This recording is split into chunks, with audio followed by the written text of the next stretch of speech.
کیا آپ نے کبھی سوچا ہے کہ اگر ہم کسی چیز کو مسلسل کاٹتے چلے جائیں اور رکیں ہی نہ تو کیا ہوگا؟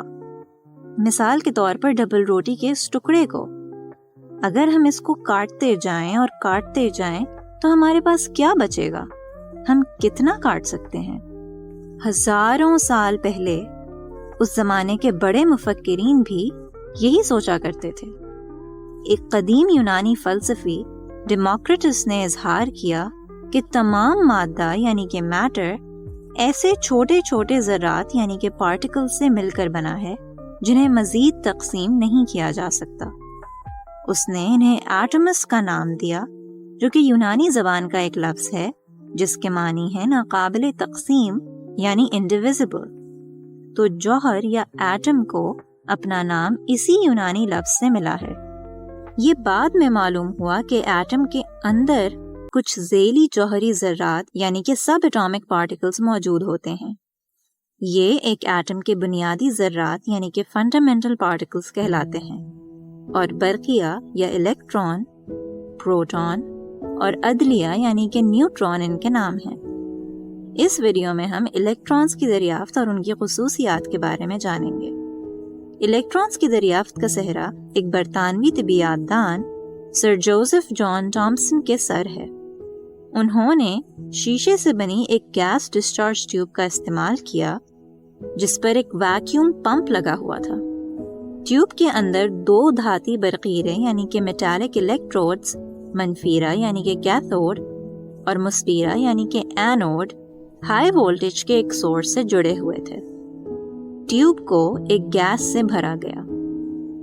ویکیوم پمپ کے ذریعے اس نے ٹیوب کے اندر دباؤ یعنی پریشر 0.01 ٹور تک کم کر دیا، جو کہ تقریباً صرف 0.1 پاسکل کے برابر ہے۔ اس کے بعد اس نے الیکٹروڈز کو 5 سے 10 کلو وولٹس کا ہائی وولٹیج دیا۔ اس نے دیکھا کہ کچھ شعاعیں یعنی ریز خارج ہو رہی ہیں۔ یہ شعاعیں کیتھوڈ کی مخالف دیوار پر ایک فلوریسنٹ چمک پیدا کر رہی تھیں۔ اس نے دیکھا کہ یہ شعاعیں کیتھوڈ سے خارج ہو رہی ہیں، تو اس نے ان کا نام کیتھوڈ ریز رکھ دیا۔ بعد میں ان شعاعوں کو الیکٹرانز کہا جانے لگا۔ برقی میدان یعنی الیکٹرک فیلڈ کی موجودگی میں یہ شعاعیں مثبت یعنی کہ پازیٹیو پلیٹ کی طرف مڑتی تھیں۔ اس سے یہ ظاہر ہوا کہ ان پر منفی یعنی کہ نیگیٹو چارج تھا۔ اگر ان کے سامنے ایک غیر شفاف یعنی اوپیک چیز رکھی جاتی تو یہ چیز کیتھوڈ کی مخالف سمت میں سایہ ڈالتی۔ اس سے ظاہر ہوا کہ یہ شعاعیں کیتھوڈ کی سطح سے عمودی یعنی پرپینڈیکولر سیدھی لائنوں میں حرکت کرتی تھیں۔ اگرچہ یہ پوشیدہ یعنی انویزیبل تھیں، لیکن اپنے راستے میں رکھے ہوئے کچھ مادوں یعنی مٹیریلز کو چمکا دیتی تھیں۔ ان کے راستے میں رکھے گئے ایلومینیم آکسائڈ میں سے سرخ روشنی خارج ہوتی اور ٹن سٹون میں سے پیلی۔ گلاس کی تشکیل کے حساب سے یہ سبز یا نیلے رنگ کی فلوریسنس بھی پیدا کرتی جب یہ گلاس ٹیوب کی دیواروں سے ٹکراتی۔ یہ اپنے راستے میں موجود ایک بہت ہی ہلکے سے چرخے کو گھما سکتی تھیں، یعنی کہ یہ میکانیکی دباؤ یعنی میکینیکل پریشر پیدا کر سکتی تھیں۔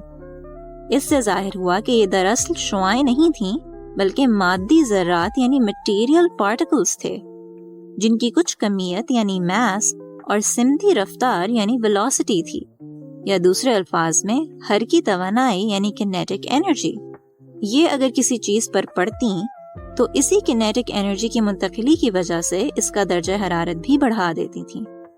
ان ذرات یا پارٹیکلز کا چارج سے میس کا تناسب یا ریشو 1.758 ضرب 10⁻11 کولوم پر کلو گرام اس سے قطع نظر ہے کہ گلاس ٹیوب میں کون سی گیس ہے۔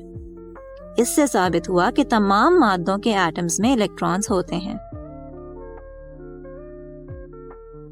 خلاصہ یہ کہ جے ٹامسن نے گیس ڈسچارج ٹیوب اپریٹس کا استعمال کرتے ہوئے الیکٹرانز دریافت کیے۔ جب ٹیوب کے اندر پریشر کم کیا گیا اور الیکٹروڈز کو ہائی وولٹیج دیا گیا، ہوائیں منفی یا نیگیٹیولی چارجڈ تھیں، سیدھی لائن میں حرکت کرتی تھیں، پوشیدہ یا انویزیبل تھیں، لیکن کچھ مادوں سے ٹکرانے پر انہیں چمکا دیتی تھیں۔ یہ میکانیکی دباؤ بھی پیدا کر سکتی تھیں، اور لہٰذا یہ طے کر لیا گیا کہ یہ کچھ میس اور ویلوسٹی رکھنے والے مادی پارٹیکلز تھے۔ یہ بھی دیکھا گیا کہ یہ استعمال ہونے والی گیس کی نوعیت یعنی نیچر سے آزاد تھے۔